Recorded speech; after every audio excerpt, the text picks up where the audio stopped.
Apologies for the first instance for this uncomfortable close-up, but if I look up, you should be able to see that we're very much in the pink here, and it's because of this strip light, which is shining pink light down on anyone who comes into this alleyway. Obviously, during daylight hours, it doesn't have quite such a dramatic effect, but at night time, if you've ever stood underneath a fluorescent light, you'll know just how unflattering that can be, and particularly for spotty teenagers, they make their acne stand out like sore thumbs, and that's the idea, because unruly groups of teenagers were hanging around in alleyways like this, causing trouble for residents, but now these lights are showing them up in a bad light.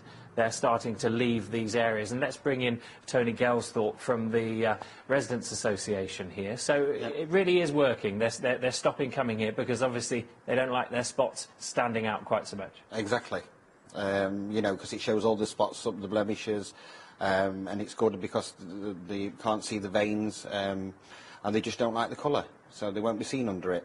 I was going to say, you mentioned veins, it's not just spots. This light, I understand, makes it impossible for drug addicts to see their veins in their arms to come here and take drugs, which was a problem. Yes, definitely. You know, we found needles, all sorts, everything here. So how did you get the idea? How did you realise that this sort of lighting was going to deter teenagers? Well, we actually asked to see the crime reduction officer from Mansfield Police because we initially was going to apply for a mosquito alarm, but he advised against it and asked us if we'd thought about pink lighting.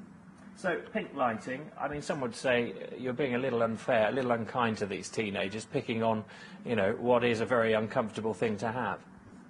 Yes, that question has already been raised, but, you know, the antisocial behaviour was getting out of hand, and, you know, the tenants also have a right round here to a peaceful environment.